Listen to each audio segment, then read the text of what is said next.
Guys, sobra kainit guys. Malamig muna tayo konti. Nako, ang init mga kawasak. So what's up sa inyo? Alam niyo na pag mainit, ibig sabihin tanghali na tayo. 9:57. So alas 10 na guys. So ngayon lang tayo lumabas. Grabe, sobrang init. Abot singit. So hindi pa tayo online. Mag-online pa lang. Init pa sa loob. So buksan ko muna itong bintana.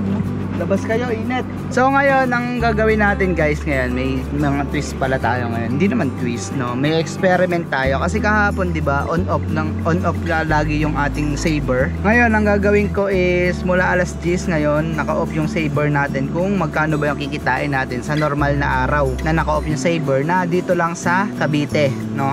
So online, naka-off na yung saber natin guys. So bakit ba ako tinanghali guys? Wala lang, trip ko lang. Kakatamad kasi kanina eh. Pagka kasi wala pasahero, itong aking ipan na maliit, sa akin ko tinatapat, no? Para naman matulungan yung ating aircon na ipa-cool down ako. Naks naman. Ay, naka-auto accept ata tayo. Off natin. Nakaset di tayo kasi kagabi eh. Kaya yung huli nating drop off, nakaset di, tapos naka-auto accept para yung ating opportunity alert kung sakali ay pwede siya lumabas, no? Yung mga salungat na salungat na daan na booking napunta sa ating set DS pumasok din sa atin, kaya tayo ay naka auto accept kahapon, kagabi. So ngayon in-off ko na ulit. Mamaya pasukan tayo ng papunta kung saan eh. So yun guys, ngayon ay saber na booking off. Puro standard lang tayo tsaka promo. Ang kagandahan kasi sa promo guys, kahit na mababa, ang naka-promo doon ay yung commission ni Grab ang naliles, hindi yung kita natin. So kumbaga standard pa din. Tapos saber off, tapos auto accept off, para dito lang tayo.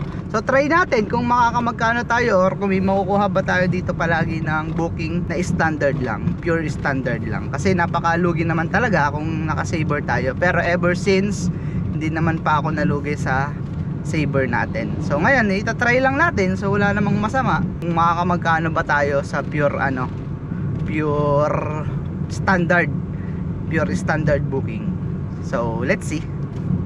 So mga kawasak, may booking na tayo. So papunta to ng 13 Martires, Cavite. So dito lang yung pick up, malapit lang oh. So yun, after ng 30 minutes nating pag-aantay guys, nagkaroon na tayo ng booking ngayon. Punta to ng 13 Martires, Cavite. Rough road pa oh. Wala ba ibang daan? Ay wala, dito nga lang oh. So guys oh, diba? Rough road dyan. Tangina, naging off-road yung sasakyan natin. Diba? So kung alin pa yung malalayo ditong booking, so sila pa yung mga naka-standard, no? So naka-off nga yung saber natin, kaya puro standard yung papasok sa atin, no? Hindi na to, 353 para sa first booking natin guys. So guys, nandito tayo ngayon sa sa may 13 guys, sa may Kabuko. Buo agad yung binayad niya. So wala tayong problema sa buo ngayon kasi madami tayong barya. So 460 plus lang ang kanyang fare guys. Tapos yun, ang problema natin, wala tayong pasahero dito. Oh my god, but it's okay, alright guys. So parang malapit na to dun sa yung Torres Farm dito, no? Parang Naik na nga to eh, pero boundary siguro ng Naik at saka 13, no? So feeling ko malapit na dito yung sa Torres Farm eh, di ba? Napuntahan na natin yun guys. So dito muna tayo, magi-standby. Kain na ako muna guys, no? Hanggat may nakita tayong malililiman. So dito muna tayo. So kakain na ako dito guys, kasi hindi ka naman ako magkakaroon na ako ng booking agad dito. So if ever na magkaroon agad tayo, it's much better. Pero hanggat wala ay kakain na tayo. So may natuklasan akong bagong malagyan ng ating mga pagkain, no? Itong lunchbox natin dito sa ilalim pala ng passenger seat is maluwag, no? So doon ko na lang nilalagay yung ating food. Oh, kita mo, may nakuha tayo ngayong pasahero guys, papunta ng Gentry. O diba, nandito tayo ngayon sa 13, tapos may nakuha tayong pasahero papuntang Gentry. Diba pag binibuenos ka nga naman. So sa hospital ang dala nito guys. So yun, kunin ko na lang muna to. At baka makuha pa ng iba eh. At bago ang lahat ay ihi muna tayo, syempre. Now guys, 1,000 na namang buo. 1, 2, 3, 4, 5. 1,000 na namang buo. Buti madami tayong barya guys. Yung mga boy Gcash sila eh. Sabi sa akin eh, pwede bang Gcash na lang? Hindi pwedeng Gcash. So beda tayo sa maintenance for today's video. Kaya kinita natin. Pakalabas pa lang natin guys. So nandito tayo sa Gentry. At ngayon, ang gagawin natin ay umikot. Papunta ng Dasma. Or alam mo, along the way, maka-pick up tayo dyan. Diba? So dito tayo sa hospital guys. So dito ako nag-drop off. Tapos magkano yun? 199 din yun eh. Magkano natin kinita? 552. Pwede na to guys. Alright. So di ka lang saan pupunta ngayon. Siguro balik nga tayo ng Dasma or something else dyan. So ang sarap dito magtambay oh. Kita nyo oh, yun oh, yung mga mapupunong yun oh. Parang ang sarap tumambay guys oh. Sarap siguro magano dito, magantay ng pasahero. Ang lilim. So hindi tayo tambay dito kasi makukuha lang natin pasahero ay puro galing dyan sa ospital. Siguro makakasama na din yung sa Walter Mart dito sa Gentry, pero wag na tayo dito. Mas kukonti ang booking dito eh. Kaya na nga sinuwerte tayo, meron tayong nakuha pabalik eh. Kundi aanihin natin yan hanggang dito. Ang tawag doon, gagapangin natin yan pabalik dito guys. Kaya thanks God at meron tayong pasahero pabalik at least hanggang dito sa Gentry. Standard naman kaya okay lang. Isang 353 at isang 199, o diba? Dalawang pasahero pa lang. Naglabas tayo ay alas 10 na ata. Ano ba oras natin na pick up yung una? Parang alas 11 na, 10:32. O yun, 10:32 natin na pick up yung una. Kano na 898 guys, 5 bookings sa 1:46. Alauna 46 ng hapon and 10, 11, 12, 1 o 3 hours pa lang tayo nagbibiyahe. Meron na tayong 900, kulang 900. Magpalagay mo na 900 guys kasi nga alam mo yung mga extra tip, di ba?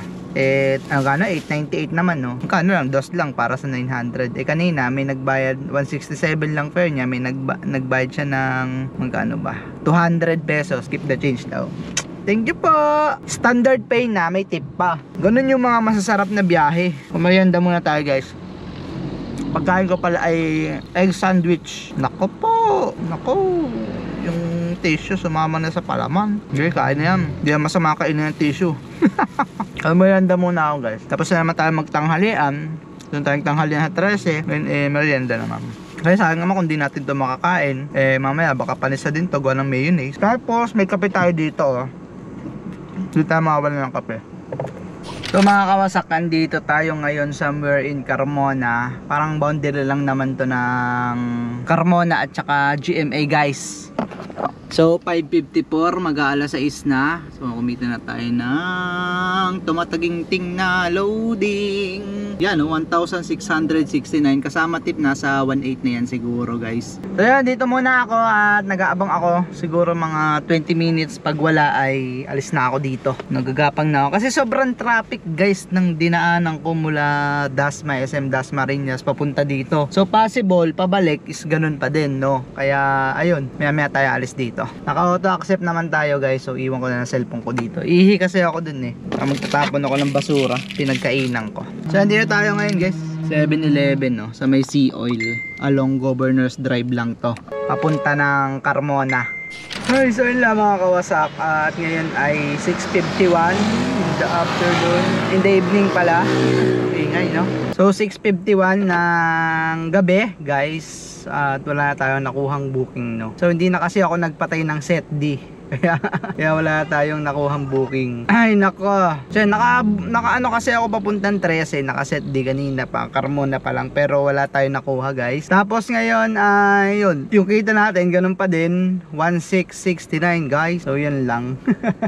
Yan uwi na ako. Tinatamad na ako, no oras na kasi alas 7, mag-aalas 7 na guys. So hindi ko alam kung magkakaroon pa ako ng pasahero dito, nasa SM Dasma ako eh. Kasi naka-set din na ako eh. Ayoko na din namang maglalayo kasi anong oras na. Alam niyo naman guys, ngayon sa panahon ngayon is delikado talaga, lalo dito sa Cavite pagka gantong oras na, pagka gabi na ano. Kaya kapag ganyang medyo lumalalim na yung gabi, wala akong pasahero, umuwi na talaga ako no. So lang, naka ano tayo ngayon, naka 9 bookings lang. mula alas 10, 10:30 yun eh, 10:30, 11, 10, 11, 12, 1, 2, 3, 4, 5, 6, 7, 8.5 hours guys, 1.6. Parang mas malakas nga kapag patay ang ay kapag buhay ang saber guys. Kasi kita mo ito, 1.6 lang. May mga nakaraan ba? Teka, tingnan natin. Kahapon 1.5 o 1.7 no, may mga saber to guys. 1.7, 1.8, 1.2, 1.8. Pero titignan mo guys, sa 1669 is alas 10 tayo nagsimula, 8 hours lang. So, ewan ko. Hindi ko muna try ko 1 week na hindi ko binubuhay yung saber natin kung kikita ba tayo ng ayos dito, no? Ang sarap kasing bumiyahe ng puro standard guys, lahat na may sasakay mo. Standard, kumbaga wala kang kalugi-lugi. Sila mga kawasak, hindi ko nakapahabain to. Magantay lang ako siguro 6:54 na. Pag nag alas 7 wala pa akong booking, uwi na ako, no. Sila mga kawasak, bukas ulit and ride safe always sa inyo. And peace out.